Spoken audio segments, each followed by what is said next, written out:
We got the pictures. Jason. I get to ask the first couple of questions up here. That's my pay. Jason, over here. Same. The last place you'd expect. In the film, it's clear how determined you are and how focused you are, and you know, you're channeling the spirits. But I have to wonder if there was a moment when these three guys were looking up at you, one of those great shots where you're looking down and they're all in a line looking at you, where you just stepped outside yourself and said, "Holy shit, it's Led Zeppelin." Yeah, I mean, that happened on more than one occasion for me. Over the years, getting a chance to play with them again, 19 years later, when probably the first time we did it, it wasn't as rehearsed as it was now.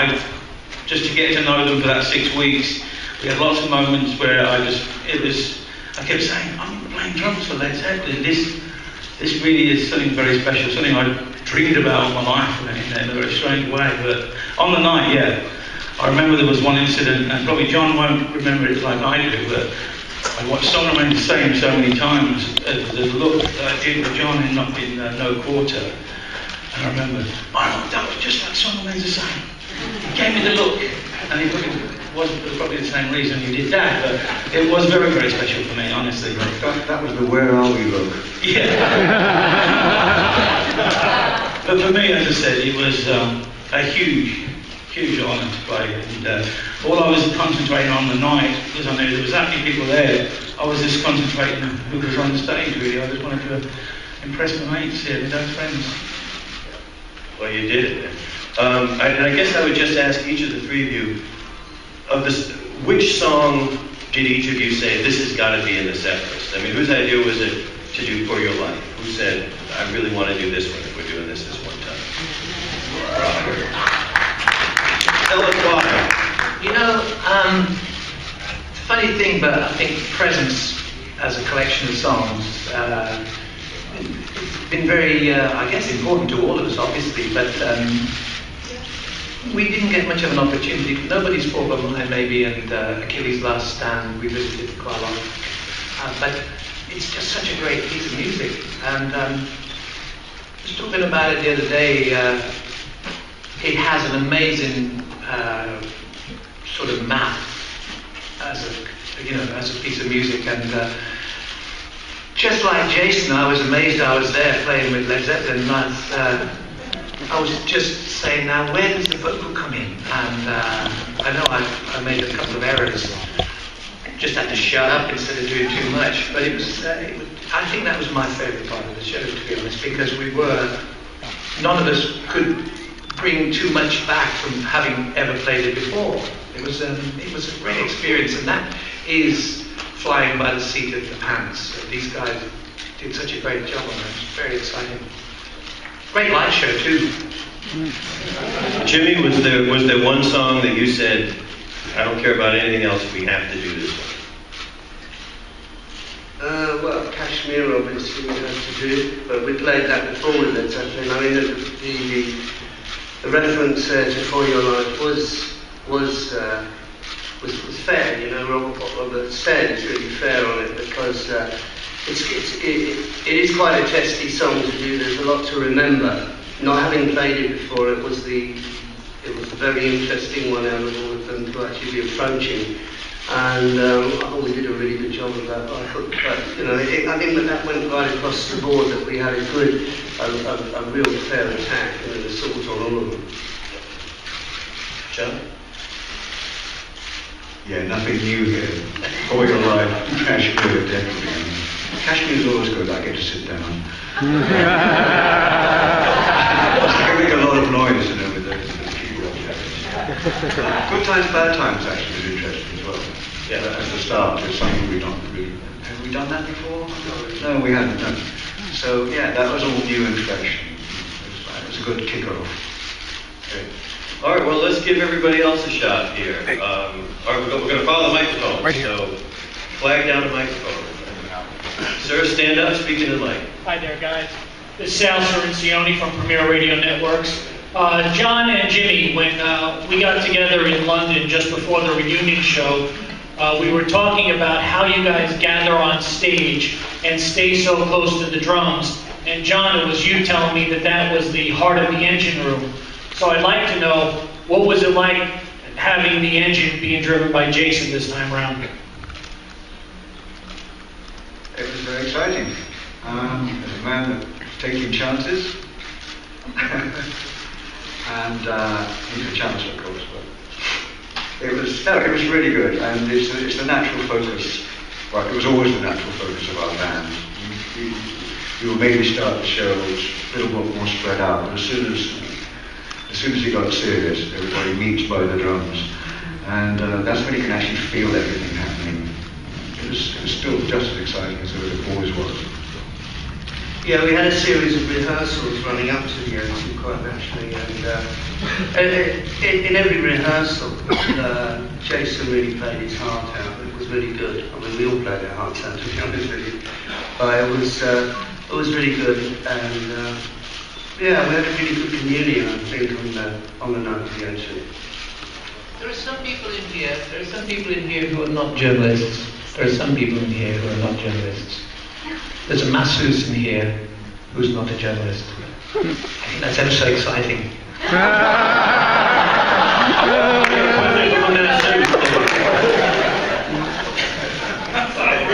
got a mic?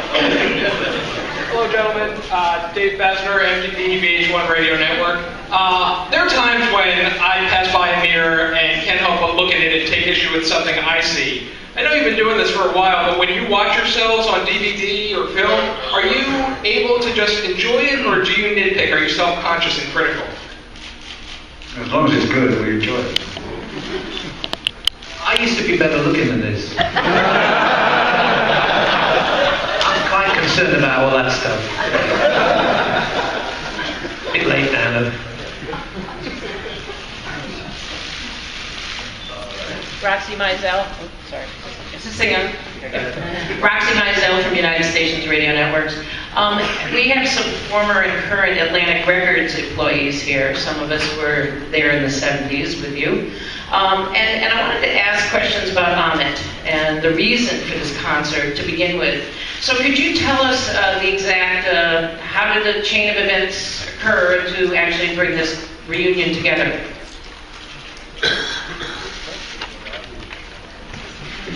Come on now. Not me. Amit, you know, when we were kids in England, actually before Jason was born, we were, I guess, individually in different parts of Britain, we were all really avid music lovers and vinyl junkies, and the greatest thing on the planet would be ever to be considered to be signed by Atlantic Records. For British people, I think the integrity and the roster of Atlantic music was phenomenal and probably unbeatable. Maybe a couple of little labels in New Orleans did some great stuff too. But I mean, so the years that first album, taking that home with an Atlantic label on it and showing it to your friends, it didn't really matter what happened after that. Everybody hated you. For getting that far, and as the years progressed, Amit became quite attached to us. I think he liked the after-show relaxations that we had, more than perhaps Terry Wexford did. Jim? Yeah. So, time went on, and Amit, he never really lost his energy and his love of music and of the musicians that he'd gotten to know. Even if they changed labels and gone some other place or wherever it was more important to know that between us all. And so when he had the accident, everything hung on his, returning back to normal. That it never happened. So in England and also here in New York, everybody wanted to do something to recognize how much we loved the guy, and bit by bit things took shape. They changed quite a lot along the way. At times the Stones were going to be involved. Is that right, Jim? I must say, the other night I went to the Beacon Theatre to see somebody play, Johnny Halliday actually. But, you know, it dawned on me that of course that's where Ahmed had the accident. It was really strong actually, I've got to tell you. And also Clapton was going to do something, we were going to put Creed back together, and I think we were going to do the Albert Hall initially. And then, you know, things changed, and somebody suggested we go to a bigger venue, and then it became what it became. It was, but never out of sight of the fact that Ahmed was a personality as well as an absolute music lover. He continued forever to love, and he was just, you know, he was a seer in many respects. Everybody's got a different story about him, and I don't think we're going to tell you any of them. But it was just great. You could have wonderful times with him talking about everything from Coltrane, Monk Jazz Quartet, through to Rat and White Lion.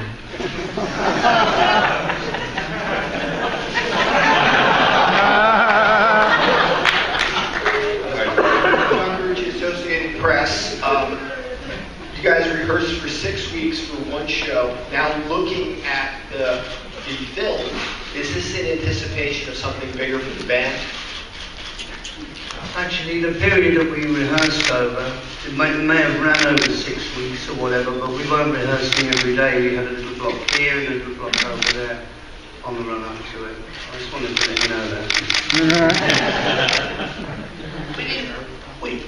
We've been thinking about all sorts of things. And we can't remember what we were thinking about.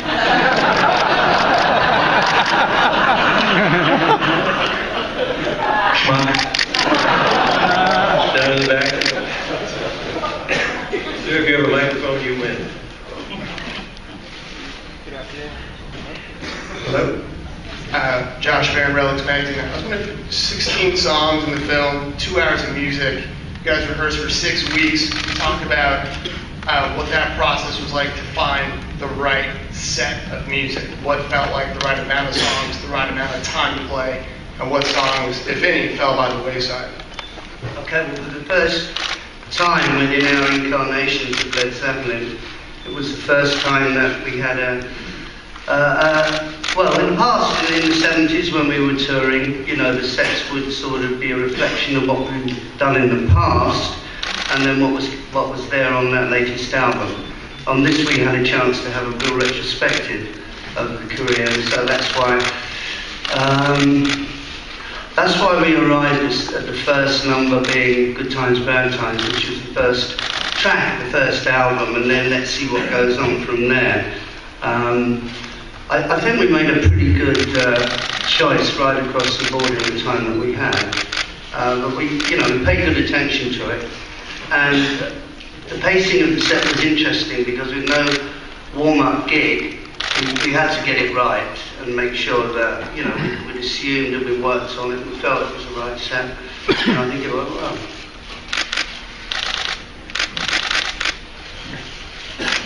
We should work our way down front after this with some mics. There's some poor people who get early. Hi, Eric Holland, New York One. Would you describe your feelings that you had after the previous reunions at Live Aid and the 40th anniversary show and at the Rock and Roll Hall of Fame? Was there a feeling of unfinished business? And it seems like, as Jimmy said, you got it right this time. I'm sure everyone in here feels the same. There was an immediate feeling of relief, of course, that we actually got through it and did well. I don't know, that was kind of, I didn't feel much after that, to be honest. It was kind of numbing, but it was a really good place to be in, I think. Yeah, I think if we had the opportunity to get together again, which is what we had there at Studio 2, with those, you know, things that left us a little uncomfortable, like Live Aid and Atlantic 40th, etc., that we just really wanted to get it right and go out there to play to people who maybe never heard us, who had heard about this reputation and what we were about, and basically go out there, stand up and be counted for what we were. Well, that's my feeling anyway. I I think expectations are horrific things. I mean, if you go off and you play in North Africa or something like that, you know you're going to have a good time and you're going to work with people, and there's nothing else about it. That's how we started, in a little room with Jason's dad all that time ago. So to actually do anything at all together is such a kind of incredible weight, because sometimes we were fucking awful, and sometimes we were stunning, and a couple of times we tried to get together in the meantime. I presume that you're referring to the fact that the 40th anniversary wasn't as good as this, but I think we were really propelled by Jason and his enthusiasm and his dark glasses and all that prescription. I don't believe that. Wait, it's not your family. I've known your family for 50 years.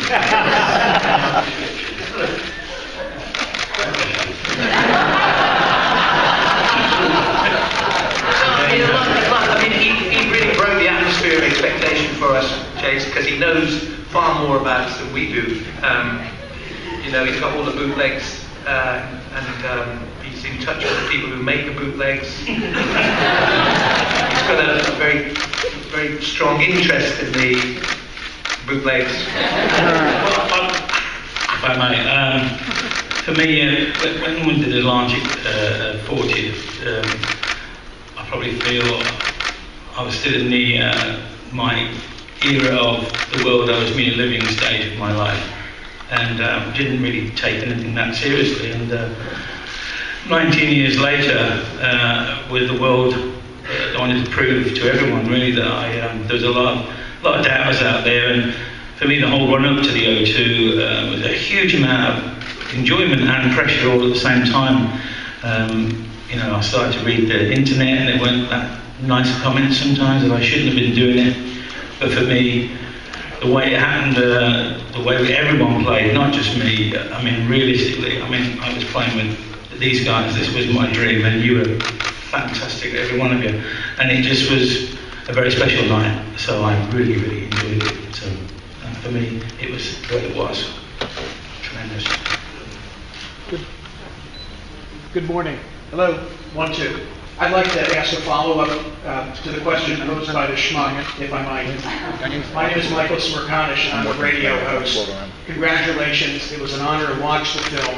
You sound great, you look great, and the production values are excellent. I don't know that it's going to quench the thirst of those who wish to see you in the flesh. What would you say to them?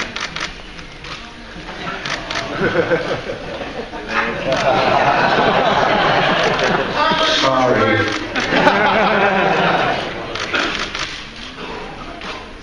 All right, miss, right down here in the front row. Is anybody going to say anything? Hey, how you doing? Hello. My voice is kind of shot. That's fine. All right. Cool. Carol Miller from New York Radio, the last million years. Yes, get the Q104, WWW, Scott Munich, everybody. My question is kind of twofold. You mentioned journalists. Now, over the last 40 years, which, I've been playing your records and you've sold zillions of records, the journalists and the critics were always really snobby and nasty to you. And it always seemed as though you were, in a way, apologizing for your great music to them. My question is, why did you give their opinion so much importance when you could see that everybody else liked your music? And number two, you've made some great musicological arguments that you did interviews about playing various types of roots music with other great musicians in this country and elsewhere. Why, never mind spandex and, light and everything, why would you not want to play music with these great musicians and explore music with them? Well, what a great idea to explore. I mean, isn't that wonderful? That's how we got to be good. We kept developing and nuancing ideas that came from all over the place. I like the idea of exploring. Could you answer my first question? What was that? Why were we so sensitive? Yes. Because, well, we were. But if you think about it, it's silly. Well, you're right. Yeah, well, it depends what you mean about the journalists. I mean, as far as the albums went, the critique of the albums, it's quite clear that people just went over their heads. They didn't have time to review it sort of over an evening when they got a white label on it. I mean, they're just disappointed with most of the albums. But the thing is that our audience hadn't disappointed with what we were doing, and that's why it just went from strength to strength. Well, I think the impression of most of the people in the audience and people on the radio was that so many of the critics were maybe just jealous and they just want to pick you apart, and it seemed as though that you were kind of overreacting to them. So You didn't what? have to. They didn't have the joy of playing a 3-hour show with the rest of the band. And also, they were a lot older than us at the time. Well, who knows what happened to them? But I mean, some people wanted it to be different. Yeah, everybody wanted the iron butterfly, and they got us. So, oh no, that wasn't right. But yeah, sensitivity is a crazy thing. You write, you create music, you get, is this all right? Am I doing that? Are we as a group or with a bunch of people, is this right? You never really know. But you're so British. Yeah, but it doesn't work like that. When you get to a certain point, you go, shit, is any of this right? And thank God it's like that. Because if you took it for granted, you're finished. So all hail sensitivity, I'd say. Sir, I'm Reed, CNN. Jimmy, you said to Rolling Stone there's no chance of a reunion. And John, you said sorry in answer to Michael's question. I want to ask, why is there no chance? You guys look like you were having fun in the movie, great movie. The concert, you really looked like you were getting on. Why not, and why is it so hard to come together again?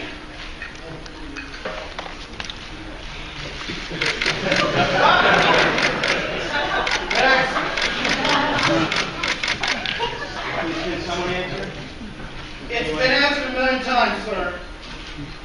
Not today. There's great interest in finding you guys to get on camera. Look, let me ask this, guys. Did the fact that this show went so well, that this show was such a triumph, and all the press said greatest rock concert of all time, everybody was converted.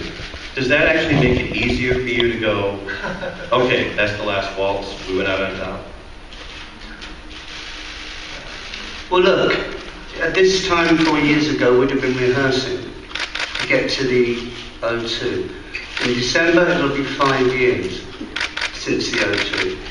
And so that's a number of years that pass in between, so it seems unlikely if there wasn't a whisper or a hint that we would get together to do something or other along, say even 2 years ago or whatever. It seems pretty unlikely, doesn't it? That's what I think. Stand up here in front, sir.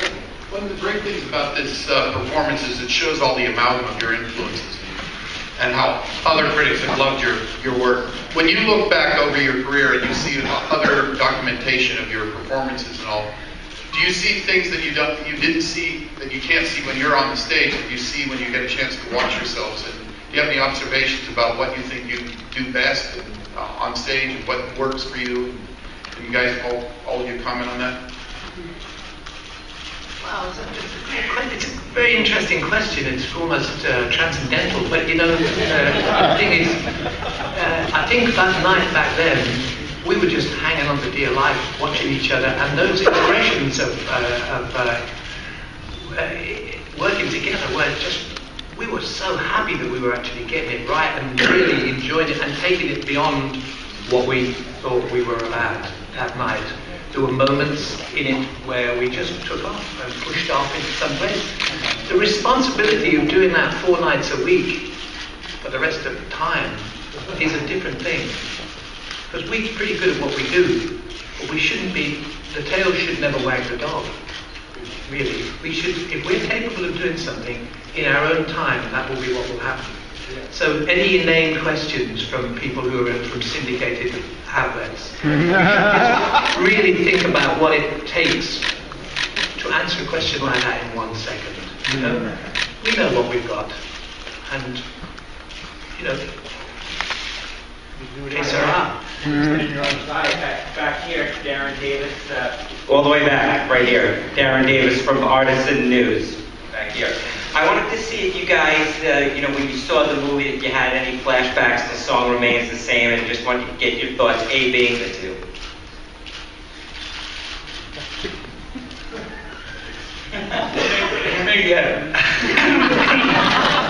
I grew up watching that thing, as well as being the little kid playing the drums in it, which I just recently found out was actually Dr. John, what I was actually playing to. Yeah, had to be the right place at the right time. Which I just found out recently. But for me, yeah, I mean, obviously I was on stage. I grew up watching that movie, over and over again. And then as I got older, I would watch it over and over again, as well as every bootleg I have been handed through different Zeppelin fans. I'm very lucky. I get to see as much as it as it was knowledge for me. I was like a Zeppelin sponge with a thirst for the Zepp tribute. It was constant. I loved the movie. I would look over at every point on the stage and see moments and think, oh yeah, that reminds me of this, or a bit daft really, but wonderful for me. So I definitely did have moments of the song remains the same in my performance. Because half of the performances I was playing, I was thinking of song remains the same versions. So, like a lot of people do, those versions, the live versions, people have grown up with. So, I really did have moments of that in the show for me. I wanted to know what happened to that blonde chick. Guinevere.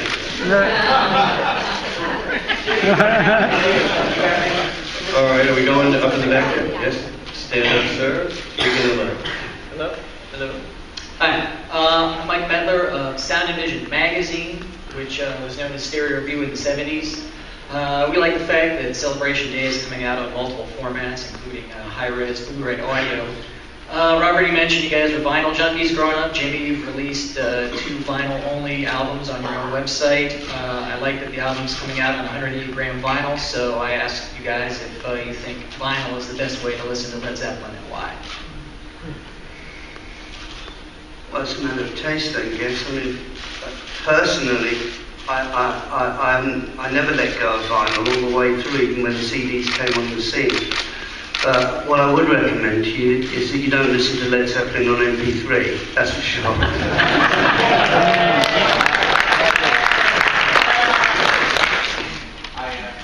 Chris Kensler, Fox 411. The show was so tight, your playing was so polished. Was there any time during the show that you recorded or leading up to it that you felt like the wheels were coming off and this could go really bad, really quick? Do you mean coming up to it? Do you mean the rehearsals? The rehearsals and perhaps in the concert itself. Oh, no. The rehearsals were going from strength to strength. And each day's rehearsal had its own character, which is quite exhilarating, because we were working towards this one point. No, we put enough time into it certainly for Jason and myself and John playing together, so we could be tight-knit. Come the day of the show, should something go really wobbly, we had a musical communion between us to be able to sort of straighten it out. Fortunately, we were really lucky on the night. Something we've always known how to do, to be honest. It was just a matter of getting back to that point again. All right. We used to call ourselves... you've got to stand up, please. We used to call ourselves the band of nods, because if you miss a cue, you just wait a bit and nod. That was that night. Yeah, and that was nothing to do with opiates or anything. It was just to do with the fact that, we were just nodding. And those nods have turned into middle-aged grins. Hi, I'm Courtney from ThatGirlAtTheParty.com. Great concert, thank you very much. What's it called? ThatGirlAtTheParty.com. I love that girl. So I wanted to ask you guys, the state of rock now is a complete mess. There's no legacy of rock now. We're stuck listening to classics. So I always like to ask, what was the first record that you ever got? And what is the last record you bought? Like, who do you think is great now, rock-wise? Them crooked vultures. GCC. Oh, wait a minute, we know what we're doing. That's not a trick question. What's going on? Okay, first record record ever for me. Jimmy's got amazing first records when we first met. That Lights Out, Sherry Burns, yeah. Don and Dewey. First record for me is probably 78, Little Richard. And it's hard. Yeah, I think so. Johnny Bennett. First record for me was... Come on, you never got Johnny Bennett. Not the rock and roll trio, Dreaming on Liberty, produced by Snuff Garrett with strings, okay? I'm not trying to be some kind of rockabilly purist, but I do know a lot about it now. And the last record I got was on 1st Avenue and 6th Street from Kim's Records, where they stitched me up like a... and I bought Translucent, their new album, which is from Colorado. Very good. But I love Mumford and Sons, Beat Me Up stuff. My first records have been way more embarrassing, and nowhere near as cool as these chaps. I remember having first week of pocket money, which was very rare. Fantastic. I'd love to say the second song because it's way cooler, which was Bohemian Rhapsody, but the first one was actually Blue Ridge Mountains of Virginia by Laurel and Hardy. At the time that was in the charts. Much to my dad's dismay in an interview once. And your last record? Well, surprisingly, the last record that I just bought here in the village, I bought a number of records actually, but the last one I got was a collection of Raylettes, Ray Charles' singers, which is really cool. Sir, right here, stand up please. Right here in the front, stand up. Hello? Stand up. Hello? Okay. Hi, Denny Somack, DSP United Stations. How do you feel about getting the Kennedy Center honors, number one? And number two, I'm not going to ask you about the reunion or anything, but there's a rumor that you might do the Super Bowl. Americans aren't funny.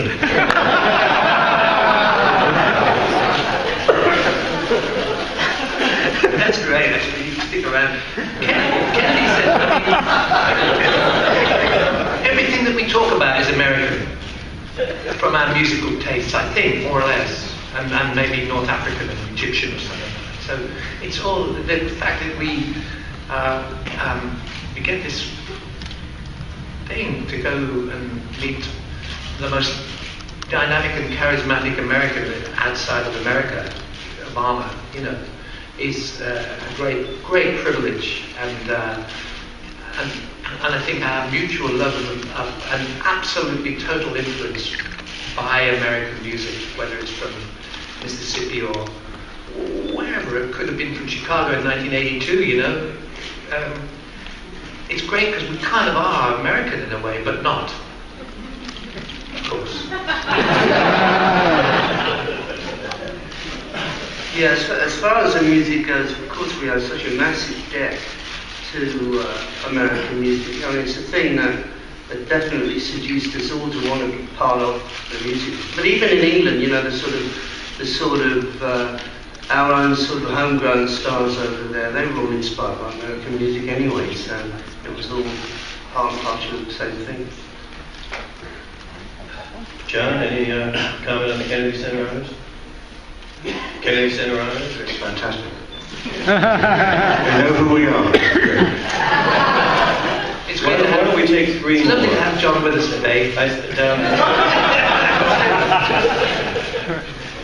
going to take this gentleman and Check.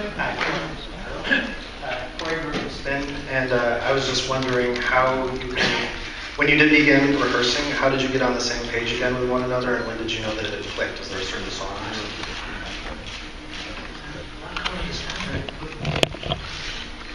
How do we get on the same? Same, what, this page? No. Just to click together. We just, Well, it would be a major component, wouldn't it, of the overall thing that we got together. Yeah. I mean, we just started playing basically, and the feeling was there really, almost like the very first time we ever played together, which was in the excuse my string section. Yeah, I mean, it just immediately it clicks again. You don't have to work at it, and you fall into how it's always been. You know, I mean, we played, I don't know how many shows we played in all in the old days, and it kind of just suddenly time's compressed, and suddenly you're right back there again. You know, and you're working on the same things that you were always working on, and focusing on the same, you know, the same issues. And it just slid straight back into it again. I mean, once the fingers got going again, the brains followed, you know, as did our asses. Hey guys, over here, Brian, I'm CBS. Robert, during the film you mentioned that John Bonham sang Win Prize Mary, I believe you said it was. What other songs did he sing, and what was Jimi Hendrix's influence on you guys as a band? Well, did you know your dad? Did you ever hear The Way of Life? Yeah. Well, there was this Reggie and Chrissy Jones were people who built houses, and they had a trio. Was it a trio? The Way of Life. Anyway, John was a better singer than any of them. And also his mom was a cracking singer, and Zoe, and him, as you could hear on the first track of the thing. So John was really good at that, and he could play the drums and do that, drive the van, just generally fuck about and have a really wonderful time. And it was obviously you didn't want to have 4 people in a group if you could just have 3. You know, times were tough then, so John did a great job doing all those songs. And he was right. He said to me, he said, "You're not very good, Natty." He said, "Just go out there and look good." And he was right. Hendrix's work is, you know what it is. It's absolutely spectacularly free and magnificent. And who knows what might have happened if he'd have been playing with all the people he wanted to play with, you know. Marvelous stuff. Lots of memories of all that. Here in New York, actually, way back. Hey, would someone give a mic to this poor woman in the second row who's had her hand up for the whole time? Better be good. Hi, I'm Nadia from South Africa. Robert Plant, just wanted to thank you for the song that you did with the Soweto Gospel Choir back in the day. I just wanted to know, from the start, you had artistic control of your music and all your endeavors. Do you think in today's time, a band, your band Led Zeppelin could still exist and come out in the music industry as it is today? Thank you. If they release on the internet, yes.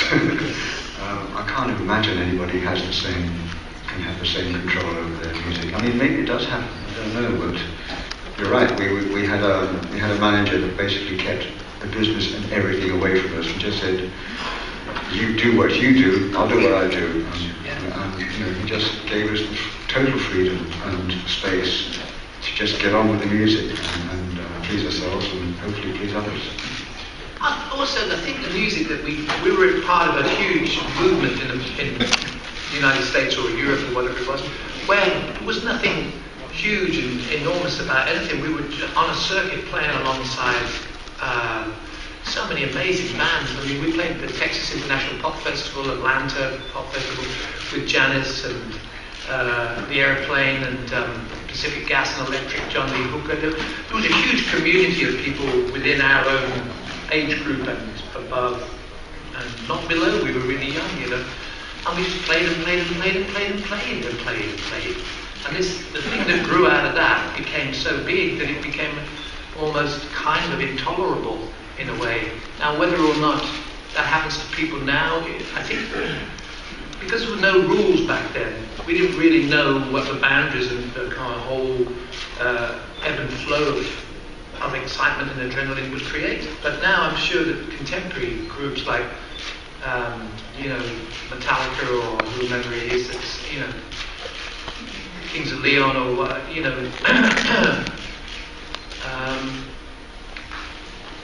they probably govern it more. They disappear and hide away. And we didn't know anything about the protocol and etiquette of what we were in the middle of. Yeah, well, the time we had, it wasn't the time that 60s, 70s. We had we had so much freedom over what we were doing. I mean, we would be touring, for example, we were touring and we'd come together to make an album, and we'd make the album, present it to the record company, and the record company would put it out. And that's how it was. There was no interference about anything. So we had a great freedom, and we were very lucky to have that at that point in time. I'm not sure, in fact, I very much doubt if new bands have that sort of freedom that we had. So we were very lucky.